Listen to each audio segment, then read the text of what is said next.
Thank you very much. That's all. But we have a great dramatic finish. Oh, I'm sure you do, but Mr. Gramson... Hit it! Broadway, Broadway, we've missed it so. We're leaving soon and taking June to star her in a show. Bright lights, white lights, rhythm and romance. The train is late, so while we wait, we're gonna do a little dance. Oh my god, hello all you theater lovers, both out and proud and on the DL, and welcome back to Broadway Breakdown, a podcast discussing the history and legacy of American theater's most exclusive address, Broadway. I am your host, Matt Koplik, and this is our first episode of 2025, y'all. So far, we have made it. Let us hope we continue to make it. This is, in true fashion, we are... not doing everything according to schedule. We said it was going to be one of the deep dive episodes. That's probably now getting pushed back another week or two. Depending on scheduling, we may be recording a way too soon Tony prediction episode, and that'll come out next. Either that or the next deep dive episode. But today, true to my fashion, we are doing a review episode. We have had so many requests and intel, and by we I mean the royal we, meaning me, I myself, Matt Koplik. I've had a lot of people reach out to me about GYPSY, specifically my thoughts when I saw it, and overall I will say the response has been relatively calm. No one has come for me for not liking it as much as I wanted to, for having issues with it, for having issues with Audra. I've worked very hard to express all my frustrations in a way that could truly be absorbed, while also giving credit where it was due at the time. And I did say when the episode dropped, and also when I wrote my review on Instagram, this is probably going to get good reviews. GYPSY tends to always get good reviews. That's just sort of the show that it is. It's one of the greatest musicals ever written, and even if you're doing an okay job with it, that's a successful night of theater for a lot of people. Not to, pick at old wounds, but we all know I wasn't the biggest fan of the last Sweeney Todd revival. I called it, no blood, no dirt, no danger. It was a perfectly acceptable regional production. There was nothing necessarily awful about it, but it was just so gutless and toothless for me. And I wasn't looking for a giant overhaul, but I was looking for a show that really kind of grabbed me by the throat, and this was a Sweeney that took me gently by the hand. And yet the reviews were extremely positive for it, because Sweeney Todd itself is a brilliant musical, and the revival didn't really do that much crazy stuff with it. It mostly was considerate and careful, which made it not terribly exciting for me, but not very mind-boggling disastrous as well. And lo and behold, the reviews for this GYPSY were overall quite positive. I didn't read them in depth, I will admit. I didn't have to. Everyone sent them to me after I posted my review. And the general idea I was sort of given was that all the reviews were in agreement that GYPSY is a phenomenal musical and that Audra was unmissable. And then every other review was pretty up and down about the production itself. Some reviews pretty much didn't mention the production at all. It was just about Audra. Some were very positive about the production. Others were sort of this production's fine, but it's really all about Audra. And that bugs me, and I'll get to that later. But there was talk and questioning of whether I would go back to see GYPSY, because I did see it a couple of days before it froze. And George C. Wolfe is a director who's very famous for, going down to the wire of his preview process before locking in a show. And I had some friends who had seen GYPSY when I did, and then went back for the final week of previews when critics were there, and they're like, no, you got to go back. It really locks into place. It all totally works now. I had a couple of friends who saw it that same week who had never seen it before. Friend of the pod, Robert W. Schneider, saw it, and he was like, I don't know what you're all in a tizzy about. I think it's great. And so I made it a point that I was going to try to go back in either January or February to see what that distance had done and what that amount of time had done for the production. And as it turns out, I ended up winning the lottery for this past Sunday, January 5th, and I went with friend of the pod, Kevin Duda, who had not seen this production but knows GYPSY incredibly well. And we went to see it again to sort of, see how we both felt about it. And we sat a little closer this time, which I also just want to say, a production shouldn't be great if you're only in like the first half of the theater. You can catch certain nuances the closer you are to the stage, obviously, but a show, and especially a show like GYPSY, does have to reach the mezzanine and the rear mezzanine. If you're playing the Palace, if you're playing the Majestic, if you're playing the Broadway, your production has to hit the back wall. The closer you are to the stage, the more you see, but it should still hit. So enough, meandering. Why don't we just sort of get to what you all want to know about, which is how do I feel about GYPSY this time around, and comparing it to my seeing it about a month ago. I will say it has improved since I last saw it, but I still cannot rightfully tell you that I think the reviews are accurate. All of the problems that I had a month ago are still there. They're just softer now. They are softer problems than they were a month ago. It has definitely tightened, or at least it feels like it's been tightened since I saw it. It's still running around the same amount of time. Maybe they've shaved off like 2 minutes since I last saw it. But I will say the first half of Act 1 definitely feels like a much more smooth and speedy production. Or I should say speedier. I can't rightfully say that anything in this production is speedy, but the transitions are a lot smoother and quicker. A lot of scene work has definitely had some of the air sucked out of it. I think a couple of tempos have been picked up a little bit. Not as much as I would like, but better. They have officially turned off the lights for the overture. So, people are still talking during it, but whatever. That's been happening since the 30s and 40s. You don't have to bemoan the degradation of culture with that. Let's just sort of start from the center and work our way out, because all productions of GYPSY do sort of live or die off of their Rose. And Audra is, if not the greatest singing actress of our time, definitely in the top 3. I think you could make an argument for a couple of people. And I would probably make an argument for all of them myself. But Audra is just, she's an extraordinary talent. She is a phenomenal actress and a terribly gifted singer with star presence and a really hard worker. And she takes risks, and that's sort of what we love her for. And she's always kind of banding about. She's always doing new things, and we love her for that. And as we said before, as all of you know, her casting in this sort of threw a lot of people sideways, a lot of raised eyebrows with the idea of Audra as Rose. And some people, it was the Black casting of the role, of having our, first Broadway Black Rose. I want to say as well, by the way, when I posted my review last time in December, I had a little bit of there were a couple of people who were angry that I posted it as early as I did. They were like, you couldn't wait till, the curtain went up on opening night. You had to post it like that morning or like the night before. And I'm like, well, first of all, I'm not officially a member of the press with this. I didn't get press seats. So I don't have to abide by embargo. I didn't have to abide by the embargo. And also people have been posting their reviews online and on their podcasts as well. So I'm just sort of a drop in the bucket. But then someone else, I guess, had an issue with how I began the episode. I don't even remember how I started, but they said like, oh, I had to stop immediately because this is not how you speak of the first Black Rose in GYPSY. I'm like, first of all, she's the first Black Rose on Broadway. Don't forget, we've also had Leslie Uggams. In addition, I'm sure countless others all over the world that we just don't know about. I will say also, I did, while watching Audra this time, I thought to myself, God, in another world, how amazing would Lena Horne have been as Rose? It's sort of the what never was, what could never be. Angela Lansbury as Rose in the early 70s is considered one of the greatest performances in musical theater. That's the production that kind of solidified GYPSY as one of the great musicals of Broadway, and that it didn't need Ethel Merman to survive.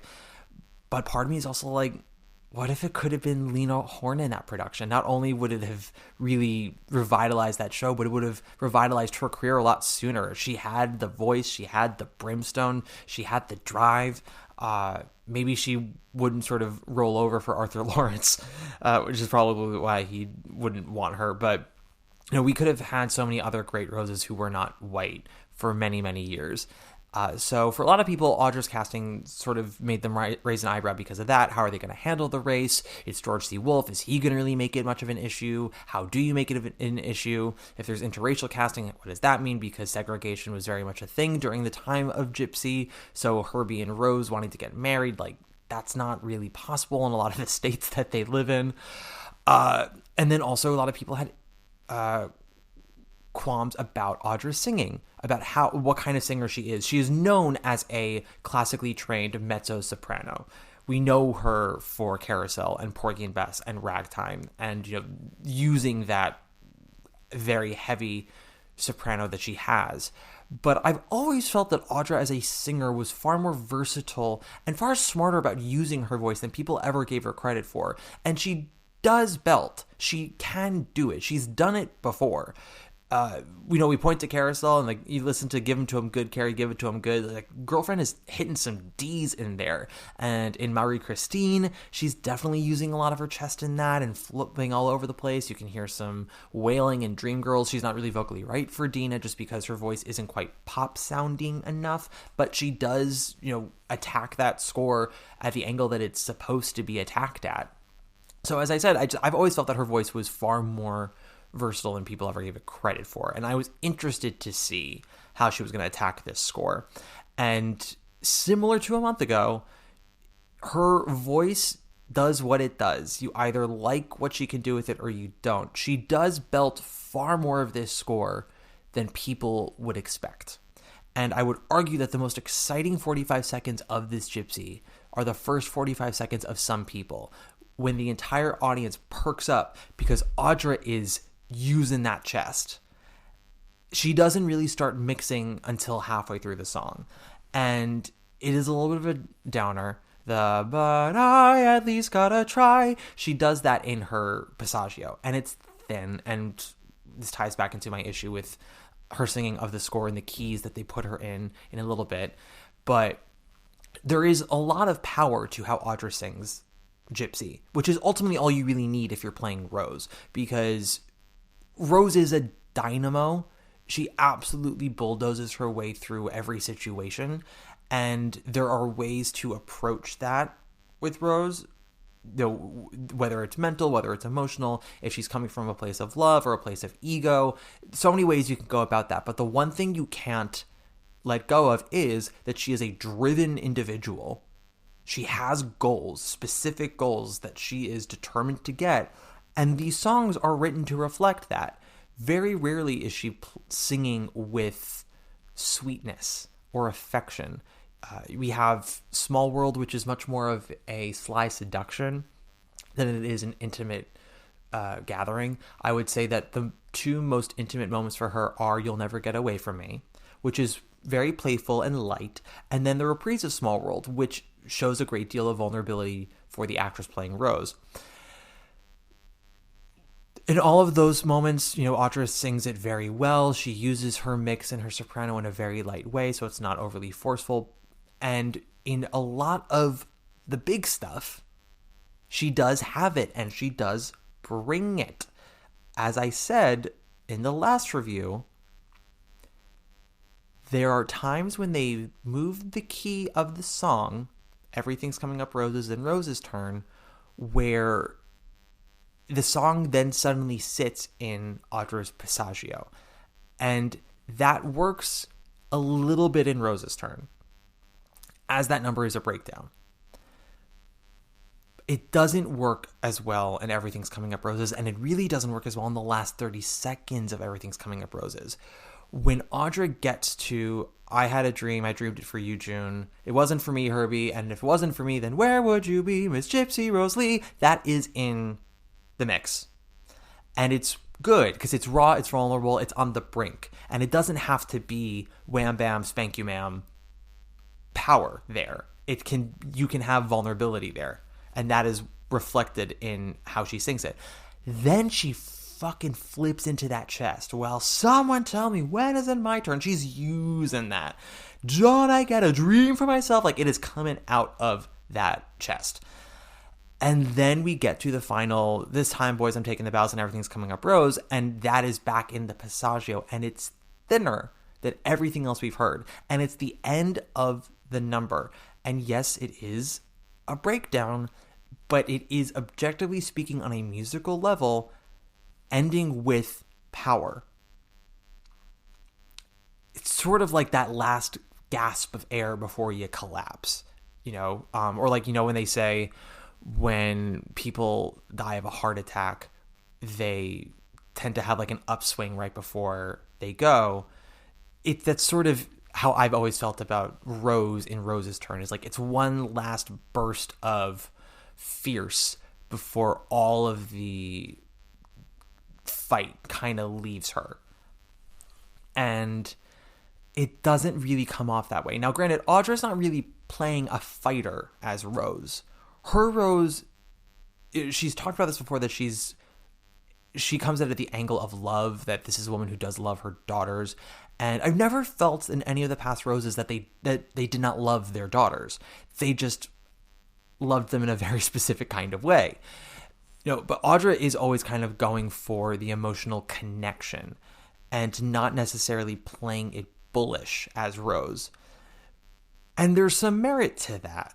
But the question then becomes, what is Rose's angle? Or like, what does Rose actually think? Because there are so many times when Rose is stubborn and refuses to believe that anything is changing, that the kids are growing up, that Louise will ever get married, that June will ever run off, all these things, right? And you can blame tunnel vision for a lot of that. If you have a Rose like Tyne Daly, who is so laser focused on her goals, everything else is incidental and she's just not paying attention. If you have someone like Patty, it's, she's just so stubborn and willing everything into submission. Audra's Rose is seemingly more in tune with the emotional vibes of the room and doesn't seem as oblivious. But then you kind of question, like, is her Rose kind of stupid? And I don't mean Audra, but like the way she's playing the character, when you have scenes that confront Rose with the reality of the situation, and she is willfully and earnestly denying it, not because it's too hard to grapple, not because it gets in the way of her dreams, simply because she doesn't see what everyone else is seeing. You're like, well, are you dumb then? And she's like, they're babies, and it's Joy Woods and Jordan Tyson, fully grown girls. The way she says it, it's definitely a woman who, it's one thing to infantilize your children, right, and always think of them as kids, but to watch her Rose just like not understand what's happening. It was the first time I ever watched it and I thought like, oh, is Rose dumb? Because sometimes she is, but also I don't know if that's the character or if that's how Audra is playing it, or if just what Audra's interpretation brings out of that text for me, of some scenes where I'm just like, oh, I think she might be an idiot. She's very good at haggling. She's very good at getting her way, but like definitely doesn't see the writing on the wall half the time. Definitely doesn't see what's right in front of her. And when you have a Rose like Audra's, who isn't that steam train of just barreling forward towards a dream, but is rather constantly trying to check in and connect with her daughters and whatnot, it makes you wonder, well, what did you get from this check-in? What did you take away from it? Because everyone else is taking away something else. Audra's Rose also, for me, is still pretty sexless. Not that she needs to be Mae West, but I do not find that Audra and Danny Burstein as Herbie have much of a connection, much of a chemistry. It's a friendly vibe for most of the show, but I don't really see an intimacy with them. And one could argue, well, she's playing him, is she not? It's really about her daughters, is it not? I'm like, okay, how can that justify then 10 plus years of stringing him along? There has to be a genuine, almost faux marriage here that keeps him around, that keeps everyone around them secure in Herbie being there. There has to be love, even if Small World is ultimately a seduction and a manipulation, there is absolute affection over the years. If Rose were to just have Herbie there for 10 years solely because of what he can do for them, then that makes her just a blatant sociopath. And everything else falls apart in terms of the emotional gravitas that people are trying to dig into with the role, right? So if the Herbie connection is sort of lackluster, it makes you wonder, well, what is even going on here? What is this even about? And if she loves her daughters, then you wonder how she can be so out of touch with what's happening. Because you watch Audra constantly checking in with them and then having to still play the scene as it's written. So there are times when what she's doing doesn't really jive with where the scene has to now go. It's still, interesting. And I would say on an acting level, she has definitely come a long way. She is faster and she is funnier. And she's definitely a harder Rose than she was a month ago. She definitely has a bit more edge to her now. And you can see her angling and sort of hustling and figuring out the next move half the time. But there are still times when I do think that it's not quite as defined as it could be. And I'm not... you're talking to somebody who found Patti LuPone's Gypsy to be sort of half great. And I'll talk more about that as we continue on about this production. But I'm not someone who thought that the last production was iconic and the best that it's ever going to be, and everything needs to be just like that. If I'm being honest, I was more in tune with the Bernadette Peters revival. Granted, I was 13 when I saw it, but a lot of it did stick with me. I've also been very vocal that the Tyne Daly production, which I did not get to see live, but I cherish my recording of it, both my album, which Tyne is not in great voice for, as well as my bootleg. That production is for me the best version of Gypsy to this point, because it has the momentum, it has the energy, it has the humor, it has the sex, it has the razzmatazz, but it also has so much nuance to it. And it also, by the way, is like 20 minutes shorter in length than the current Gypsy. So that's what we're talking about when it comes to speed and drive. So I guess to say it in summation, on a vocal level, for me, Audra is like an 8 out of 10. There's so much that she does vocally that I think is really fantastic. And then there are moments where it is not bad. We're not talking like disastrous vocals here. It's fucking Audra McDonald. But there are still pockets of the score that don't fit as well and could fit so much better with just key alterings, whether it's chest or head voice or what have you. Like, there are just moments of that score where it absolutely has to have power in it, and they are choosing the thinnest part of her range to set it in. And I still don't understand why. Moments in Rose's Turn make sense to me. Everything else, it does not. And again, as an acting performance, it is strong. It is 3 times as good as it was a month ago. But it's still not fully complete for me. It's not fully crystallized. I'm sure if this is how far she's come in the last month, I'm sure it's going to just keep growing and refining up until the Tony Awards. But, this is, with all the reviews that have come out, I was kind of expecting like a 180, and it's not fully there. There's so much good of what she is doing, but it is not a fully crystallized performance for me. Part of that is also in the production around her. There's not as much support for Audra as you would hope. I won't go on about like the physical elements so much, because none of that's really changed. The lighting has gotten a little bit better. People have found their light this time, which they didn't a month ago. The set is still the set. I still think that it is so poorly plotted. There is a football field's worth of dead space during the Together Wherever We Go scene. There's so much dead space in the burlesque house. There are times when they seem to get it okay. But I mean, even the All I Need Is the Girl scene, it's just so much dead air, and I don't understand why we have all this wide open space, because that is a stage that is deep, is narrow, and you feel all that empty space all the time. And the cast is already fighting playing this show to a 1,700 seat house. Now they have to fight with so much empty space, and you're like, what are we doing? Let's set them up for success, shall we? And as I said, also, there's still no real cohesion to the design of the show. Some things are designed far more realistic. Some things are designed more theatrical and impressionistic. And I forgot about these moving proscenium pillars that we have on both sides of the stage that sometimes slide in and then slide out, ultimately for no reason. They've slide in, I know, for the Grand Singer scene. They slide in for the first strip in Louise's strip, and it just makes no sense to me. There's also the passerelle that they use, and I feel like maybe they've cut down on using it so much, but it is still overly used. But yeah, as I said, the design is still the design. Some people seem to enjoy it. A lot of people hate it. I don't hate it so much as I just don't understand what made us think that, we needed 40 feet of stage for a one-person dance number, right?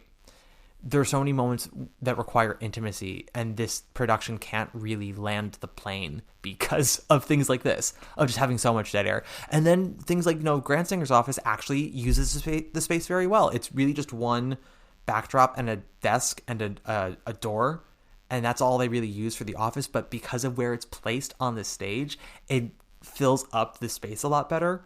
I'm like, we could have really used more of that shit, but hey, it's what we got. I'm going to go into the staging, the themes, and the rest of the cast right after this break. Billy, I beg to differ with you. How do you mean? You're the top. Yeah? You're an arrow color. You're the top. You're a Coolidge dollar. You're the nimble tread of the feet of Fred Astaire. And we're back. So, I also, by the way, when I record these things, I don't know if it sounds like gibberish or not, so you just gotta, hunker down with me and see where we go. So I've talked about this with GYPSY before, right? There's no totally right or wrong way to do it. With every revival, you're kind of building from the ground up each time, and each show that you're reviving is built differently, and thus how you approach it has to be different. There was a lot of talk in my circles about like, oh God, certain things in this production never would have flown if Scott Rudin were the producer.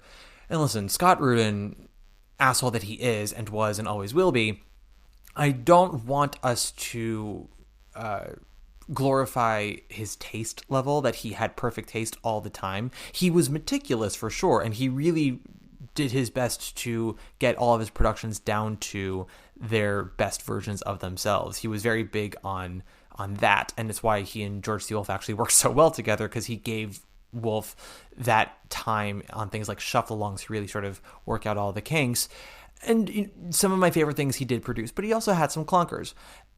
Best case example, I would say, is the revival he did of Hello Dolly with Bette Midler, and then the very following season, Carousel in 2018. And I've talked about this before, but basically he approached the revival of Carousel the same way he approached the revival of Hello Dolly.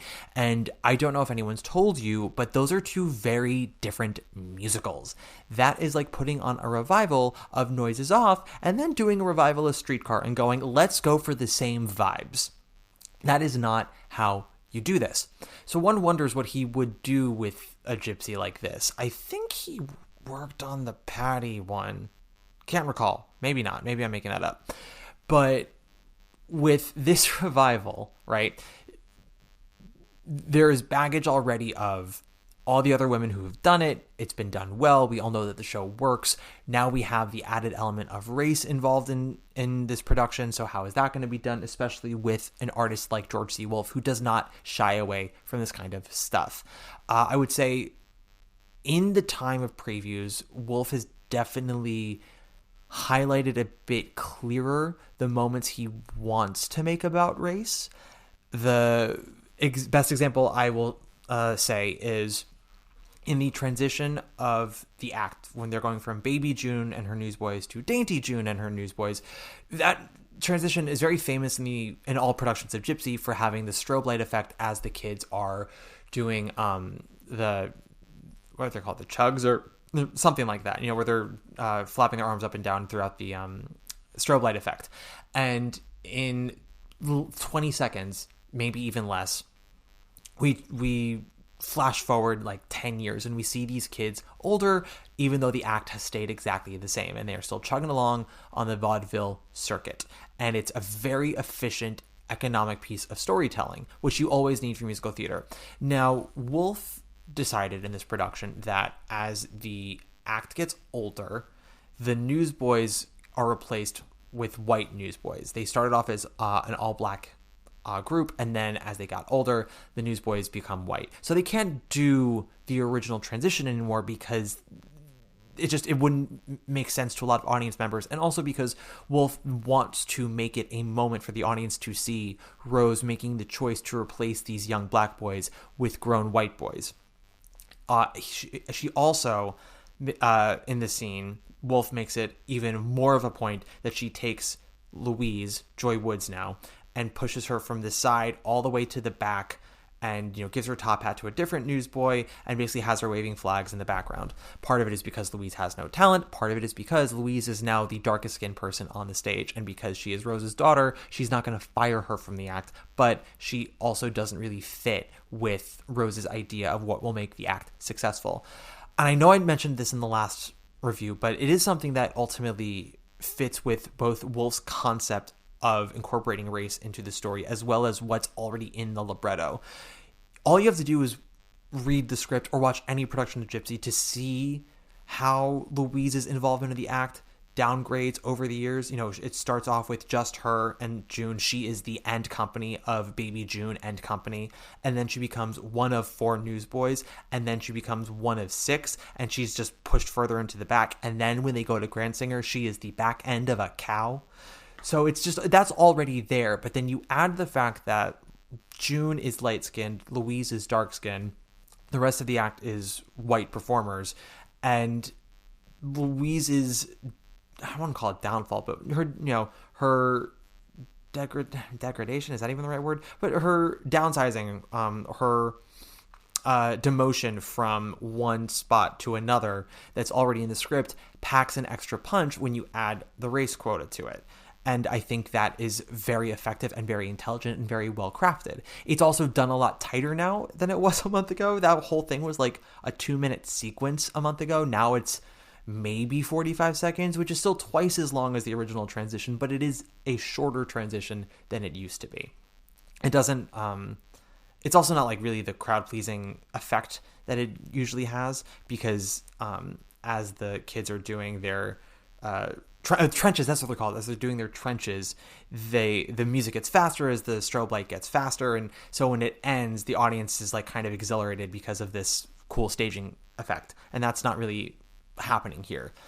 Other moments of race, I guess you could say, is there are times when you see a white performer performing while Rose and the actor backstage, like when she's trying to get the kids on stage after Some People and pre-Small World. But other than that, I would argue that race still isn't a major playing factor here. It's ignored when it's convenient, and it is brought up when it is convenient. And I still don't fully believe the arc of Rose trying to assimilate the act to white audiences, outside of the newsboy replacement and possibly the whitening up of June some more. I mean, when they're at Grand Singers, her wig is definitely a lot blonder and her face is definitely a lot paler, but you don't really see any kind of change in the act itself, which is part of the point. When you watch Gypsy, part of the joke is that the act doesn't ever really change, despite Rose's claim that it's a new act with the cow and everything. But like, it still has the extra. It still ends with the Uncle Sam, like, "We Love America" motif, and they're all basically acting like they're 7. And so you can't really hide from that, but I think you could have more nuanced moments happening in staging and in choreography if that's sort of if that is the message we're sending.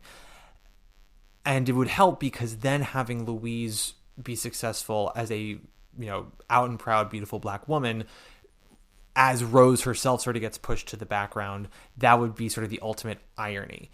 But these are all very distinct images that don't tie together. They're fascinating and they are intelligent and they are they are postcards that you can absolutely sell somebody on, but they are not fully connected to each other when you watch the show. It's more sort of you look back and you kind of have to try to tie it together yourself.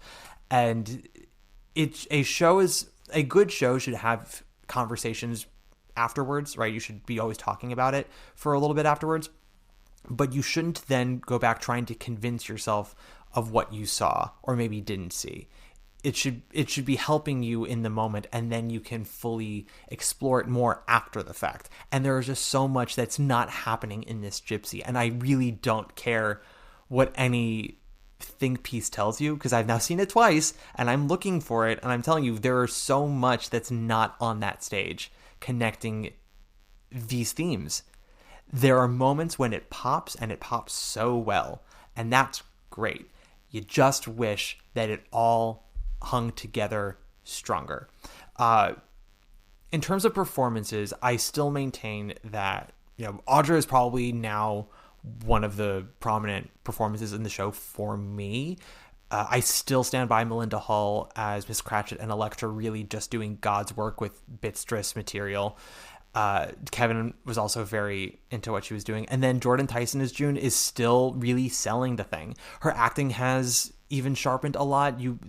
George C. Will gives her this moment in Grant Sanger's office when Rose is fully throwing her dream away, and he has her sort of step outside of the scene and go up against the pillar and have this sort of like, oh no, woe is me moment, which she sells very well. It's just the staging part itself for me is a bit hat on a hat, but she sells it quite nicely. And then vocally, she is doing what all good Dainty Junes do vocally. It's just that what she brings to it is her own fire and her own eagerness to make it and to rise above the material and sell it and herself. And I checked in with Kevin to make sure that he was okay with me talking about this. When they're doing Dainty June and her farm boys and they're doing the Caroline section, when Jordan's doing the she likes to move in the moonlight, and when she moves in the moonlight, like she's fucking up there. It's her voice and her placement and her pinginess of it all, like it's all just so perfectly lined. And Kevin let out a guttural Jesus Christ when she was hitting that high note, when she's doing that he just went Jesus Christ, and I started laughing because I was like, girl, same. It's not just, oh, she's singing her face off, because everyone's singing their face off these days. It's just that it's so precise and it fits so well and it works so well for that character and on that material. So it's just brava, Jordan. I say brava to you. Danny Burstein has also made a stronger impression as Herbie. He's not, I wouldn't say he's exceptional in the role. It's really hard to be exceptional as Herbie, especially if you're not really connecting with your Rose. John Hattery really connected with Tyne Daly. They had this grown-up sensuality with each other that didn't feel necessarily hot, but it felt real and it felt vulnerable. Boyd Gaines had very much a Willy Loman, sad sack energy about him, which made you really want to see him come out of his shell and be a grown-up. And then John Dossett was just a very charming presence, and his height alone, opposite Bernadette Peters' miniature stature, gave him a good sort of dynamic with her.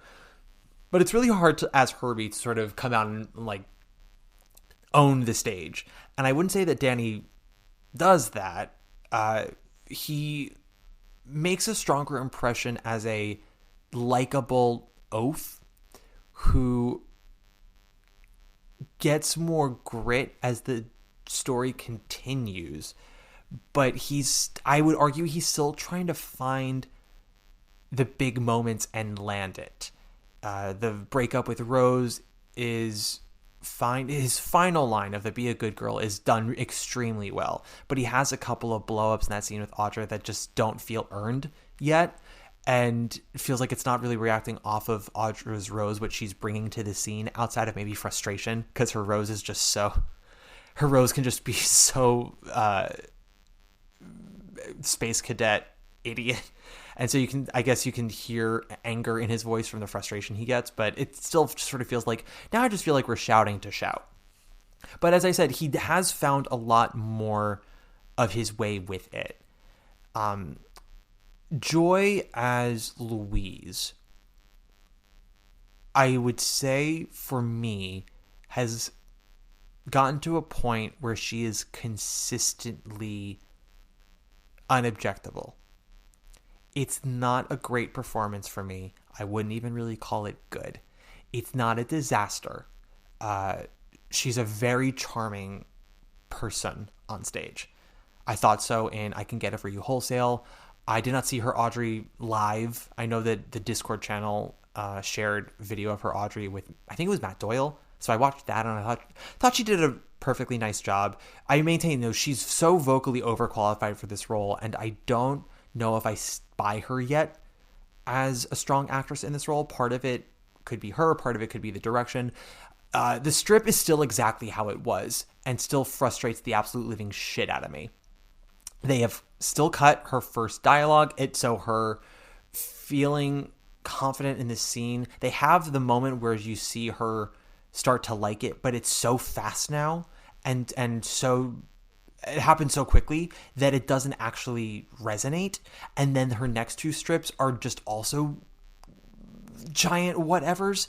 And then they do the final one, the Josephine Baker, which a friend of the pod, I will not reveal their name, but when I wrote my review of, the Josephine Baker coded dance at the end, this person texted me and said, "That's very kind of you to call it Josephine Baker, because I was getting Elizabeth Berkley in Goddess in Showgirls," which now that this person has said that, I can't not see that. But it is probably my favorite bit of choreography in the show. It is well structured. It is precise. It has attitude and style, but because dramatically speaking, it so misses the mark of what that final strip is supposed to be that I can't even enjoy it. I'm like, well, bully for you. You did a good job with steps here, but the steps are so detrimental to this arc. Why do it? The choreography in general, still, I have my sore spots with it. I don't know if they've made any major changes to the choreography. I will say it bothered me less in the Baby June and Dainty June numbers. I can't say that I liked them, but I disliked them less. I think my two favorite pieces of choreography are still the Garden of Eden and the first transition, the Some People reprise, when Rose is in the car, the way they have the cast doing road signs and all of that. Like, I think that's very well done, and nothing really is ever as good as that. The Garden of Eden is fun. It's, as I said, it's precise, it has style, but it is dramatically so wrong that I can't even praise it. All I Need Is the Girl is exactly the same and still misses the point, dramatically speaking, of that song, and it makes me angry to think about it, so I'm not gonna talk about it anymore. Kevin, I think you say his name's Sholok, he performs it very well. He was actually in very good voice yesterday and is a very nice and charming Tulsa. I just don't like the choreography for that number. But with Joy's Louise, Louise is a very tricky role, because if you listened to the episode on GYPSY with Preston Max Allen, they did say, and it was the first time I ever really thought about it, and it's pretty true, the one real flaw of the script is that there's nothing in it that could ever give you the indication that Louise might ever be Gypsy Rose Lee. She never really makes a wry comment, a witty remark. You start to see that she has insight in Act 2 when she has to step up to the plate and become an adult now that June is left and she's the star of the act. She's one of the few people that sort of stands up to Rose by that point. And it's not even anger. It's just sort of, a bitch slap of reality, a cold dose of reality. How much money do we got? With all the girls' allowances combined, how much money do we have? We have to take this job. We are flat broke. So you see her come into her own as a woman, but there's nothing about that womanhood that ultimately reveals the intelligence and the comedy that is what Gypsy Rose Lee became famous for. And so it's up to the actress to make that arc in the strip work. You have to basically build all of Louise's arc from Act 1 through Act 2 of the shy wallflower who's hurting and who's lonely, who's a people pleaser, who's really sweet and just wants to be noticed and wants to be loved, and find the joy as well as the sadness and not overplay any of it, while also communicating to an audience that, like, you yourself are not a boring person. You are playing someone who's kind of boring. And then in Act 2, you watch that character grow a backbone, have a little bit of pushback, have some more happiness, have some more sweetness. And you watch Louise take charge when they get to the burlesque house and tells all the girls what to do and what they need to do to go on stage, and how they have to get sort of all their ducks in a row, and putting Rose in her place and all this stuff. Like, you're watching all of that. And that's wonderful. That's all a wonderful arc. And then it has this major curveball with the strip where Louise has to blossom into an icon in less than 8 minutes before our eyes. And that's a really tall order, and it's very hard to do. As I said, I think only Laura Benanti really nailed it. There are a couple of women who almost completely nailed it. Krista Moore probably is like 95% successful as Louise in that strip. And I would also say, like, I consider anyone above 85% successful in that strip to be fantastic, iconic, and should be studied. Laura, I would say, is 99% successful. Krista is 95% successful. I actually really love Zan Charisse on the Angela Lansbury recording. I wish there was video footage of her doing it, because on the recording, on the cast recording, Zan is giving me somewhere between 90 and 95 success rate. And then Tammy Blanchard, I would say, was probably about 85% successful. Natalie Wood in the movie is about 85% successful. And then Laura Pulver in London, I would say, is about 85% successful. But Joy in this strip is like not even cracking 50% for me. Part of it is that they have totally botched the strip, and that is unforgivable. But also, I don't see her arc alone. It's just sort of, she starts at 1, and then by the time we get to the second strip, she's pretty much a crystallized Gypsy Rose Lee. Or at least I should say, like, her Louise now is confident, in control, and sensual. And then we do this giant heel turn, and now she's become this singing, dancing icon, which goes so against the whole point of Gypsy Rose Lee's stardom and what makes her famous. With Rose pushing so hard, the singing and dancing and all of that, Louise, who has none of that kind of talent, just comes out, is herself, and turns the world on its head. And there's nothing really post that strip that makes you feel like we've had any time pass.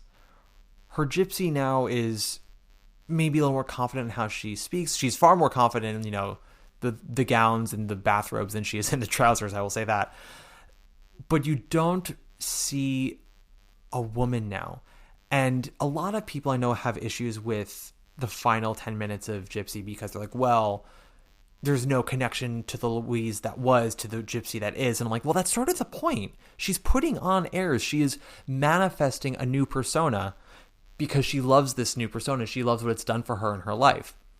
And it's really only when she snaps at Rose in the dressing room scene that you see the Louise that is still there. It's the Louise of Act 2, though, not the Louise of Act 1. This is the Louise who confronted her mother at the burlesque house about how much money they had and why they had to take the gig. That Louise is still deep within Gypsy Rose Lee. But now she is putting on a drag queen persona. And Joy isn't really doing that. Joy is... she's going for glamour, she's going for maturity, and it's not bad. You're not watching and going like, what are you doing? But you aren't really seeing the shift, and you don't see the pain, you don't see the pushback against Audra. She shouts, turn it off, but it doesn't feel earned in the same way that Danny's shouting in his goodbye also doesn't really feel earned. Which ultimately leads me to, with this Gypsy, why everything I'm saying is, it has improved since the last time I saw it. I don't think that this is a bad production. I think the improvements, though, have made this more consistently okay. Not a lot of highs for me, not a lot of really superb highs. A lot of it is just mostly okay. There are still a couple of what the fucks, the strip being one of them. And I can't rightfully tell you that this production now is a must-see simply because of Audra. Because GYPSY is not Funny Girl, speaking of Julie Stein musicals. GYPSY is a star vehicle. Rose is the lead. It's like, if you don't have a good Rose, you really can't do GYPSY. But a great Rose alone is not enough to make GYPSY worth it. There are so many other moving pieces. You need a great Louise, you need a great Herbie, you need style, and you need good choreography, and you need precision, and you need speed, and you need focus, and you need humor, and you need gravitas. And it's all got to kind of be firing off on all cylinders. Now, GYPSY itself is such a great musical that even when you're not firing off of all cylinders, it's not a waste of an evening because it's a great show. And if you do it respectfully, but not necessarily with much creativity, you still will have a decent time. But this is Broadway. Not just ticket prices, but the history und legacy of Broadway. The decades that the show has been in our consciousness, the many productions we've had of it, all the different interpretations we've seen, the different revivals of other musicals we've seen. When a revival really locks into something unique with its show, you can feel it. There's a crackling electricity about it. And as I said, not every show is built the same, and thus their revival is not always going to be the same. And when we think about really the legendary revivals of the last 40 years, we think about The Guys and Dolls with Nathan Lane and Faith Prince, which was ultimately a candy-coated nostalgia fest, but it was a candy-coated nostalgia fest on top of a burning fire. Patti LuPone, Anything Goes, also nostalgia fest, but with a sly smirk in its eye, as well as, again, a finesse and a sexuality and energy and the surprise of the lighthearted fare of the script and the score, the 94 carousel, the depth and the sadness and the pain that are so baked into that show that people were unaware of until that moment. The Sam Mendes Cabaret and how timely that show is, and also how dangerous that show is. Chicago, again, how timely, how sexy, how sophisticated in its way that it is. The 1999 Kiss Me Kate, South Pacific at Lincoln Center. Revivals where it is both honoring what's there while also finding life within and really having it bounce off of the stage and into the audience. And sometimes even spilling out into the street. Hi there, Sunset Boulevard. And I don't think that this revival is a disaster of GYPSY. And as I said, my expectations were so high, my hopes for it were so high, that I was bound to be disappointed somewhat by it. And I still am disappointed in it. I'm more disappointed light. I think they have definitely made improvements to it since I last saw it. But ultimately, a lot of my problems are still there and will always be there. No matter how much Audra and everyone else in the cast continues to find their way and improve, some things just aren't going to get fixed. The spacing of the set, the choreography, the absolute misunderstanding of the strip. You just, without going back and overhauling that, there's no getting around it. Tony Chances we'll talk about in the next episode. Because this is my opinion. This is how I felt seeing it. That's not to say that there aren't people who feel differently, people who maybe are on a nominating board, people who are in a voting group who will feel differently and might want to vote a specific kind of way. I will talk about more about sort of where the community is at with this production. That will be in the next week's Tony episode. And that's not me trying to spill any tea, other than I do have an ear connected to what a lot of people in the New York theater scene say. If there's one thing I give myself credit for, it's that by being honest on this podcast and on Instagram, I have cultivated a lot of relationships in this community with people where I do get their unvarnished takes on things. And some of these people are voters and nominators. Some of them are, producers or actors or in marketing or on, the music direction team for a show or whatever. And they'll reach out and they'll say, this is what I thought. This is what my whole group thinks. This is like what we all said at the bar afterwards. And it's important to hear all of that because there's what everyone will tell you to your face on social media or in an interview, and then there's how they actually feel behind closed doors. We talked about this in the Slave Play episode with Marcus Scott, right? When those Tony Awards happened, Slave Play was absolutely touted to win the night, possibly 4 or 5 Tony Awards. They were going to announce their Broadway return on the stage that night, and then they ended up goose egging. And that is because the industry at large didn't like that play. They admired its importance. They appreciated that, the conversations that it started. But a lot of people, and we said this in the episode, like a lot of Black women in the Broadway community hated that play. I mean, I have no physical proof of this, only a game of telephone, but there are some Tony-winning Black actresses who really hated Slave Play and made it a point to say so at all Broadway gatherings while the voting was happening for that Tony Awards. And one wonders, like, what are people saying about Sunset and Gypsy and maybe Happy Ending and all these shows when they're not going on their stories and tagging it and promoting it? When they are at Glass House Tavern with 6 friends, what is it that they say? And I will talk about more of that next week. But I will say, for now, for my opinion, as I said, this production has improved. I still don't think it's amazing. I would say the high points are still, the Dainty June stuff, Dainty June and her farm boys.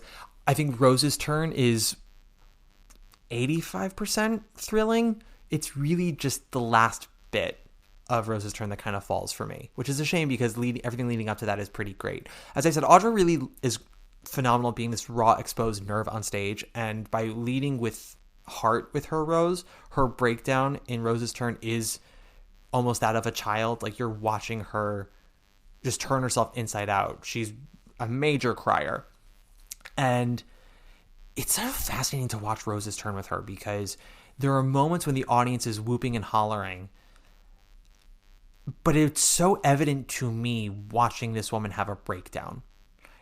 Something that Patty also did, in my opinion, far more overtly than I ever would care to see. Like, Patty played the breakdown, Audra played the passion of Rose, and it's this weird dichotomy of watching this talented performer who you love, who you're there to see do their thing, doing their thing on stage and loving it, but also the character of Rose is giving her all to an audience of 0, which is kind of sad and scary. And when your brain can sort of understand that, it's really difficult to start whooping and hollering and shouting, "Yes, girl, work." Like I said to Kevin afterwards, I was like, if you're the kind of person who whoops during Rose's Turn, you're also the same person who like whoops right after the title song in Cabaret. Like, I don't want to know you. There was another song in Gypsy that like someone was trying to whoop. I'm like, if you're the it was after Little Lamb, someone tried to woo. I was like, if you're the kind of person who woos after Little Lamb, like, kindly fuck off, because Little Lamb is not a woo song, and you're doing that because you think it's what's expected. Maybe because you love Joy and you want her to hear your woo. That's not a song that you bring down the house with. It's just not written that way. Rose's Turn does bring down the house, but it has its cake and it eats it too, because it is a showstopper that is also a giant mental fuckery. And I do think that Audra gets to that fuckery very well and gets to the heart of it very well. I just wish that on a vocal level, it ended on the high that the rest of that number is at. Does that make it worth seeing? Maybe not with the prices that they're quoting, but if you were sort of on the fence before and you're like, well, does it work now? My answer is it works better now. I still don't think that this production is great, but it is less upsetting to me this time around. Whether to you that means a rave or a recommendation, that's on you. I'm just gonna say, they did a lot of work, a lot of it for the better. It just wasn't enough. So credit where it's due, but I can't tell you that I saw the GYPSY that Jesse Green and Adam Feldman and Juan Ramirez all saw. I saw an improved version of what I had already seen. Mostly improved. That's it for now. I will see you guys next week when we do way too early Tony predictions. And after that should be the next deep dive from picking out of a bowl and all that good stuff, the grab bag series. Who should we close out with today? I'm going to close out with Krista Moore today because she's so undersung and we all love her. She's great. Yeah, let's do that. So yeah, I'll see you guys in a week. That's really all it is. I have nothing else to say. I'm really bad at these sign-offs. Yeah, we'll see you in a week for way too early Tony predictions. And I look forward to that, and I hope you guys do too. To quote Sue from The Substance, take care of yourself. All right, bye. Take it away, Krista. And a novel by Jane Austen, being eyed by two young fellas who run marathons in Boston. All that romantic hocus pocus, like a movie in soft focus. But my life is not like a movie is, and it's dumb to stand here and say gee whiz when it's crisis time in the kitty biz.